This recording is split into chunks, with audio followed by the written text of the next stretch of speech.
વાગરા ભરૂચ જિલ્લા સમસ્ત રાઠોડ સમાજ વિકાસ મંડળ દ્વારા વાગરાની એમ પટેલ હાઈસ્કૂલ ખાતે તેજસ્વી તારલા ઇનામ વિતરણ તેમજ સમાજના મહાનુભાવોના સન્માનનો ભવ્ય કાર્યક્રમ યોજાયો હતો।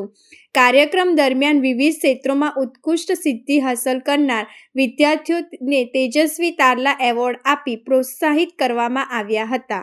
સાથે સમાજના આગેવાનો અને મહાનુભાવોના સન્માનથી કાર્યક્રમ ગૌરવમય બન્યો હતો।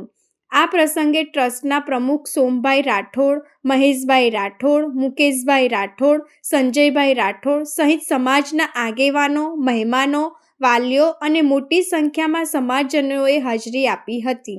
કાર્યક્રમનું આયોજન સમાજમાં શિક્ષણ, પ્રતિભા અને એકતાને વધુ મજબૂત બનાવવા માટે કરવામાં આવ્યું હતું।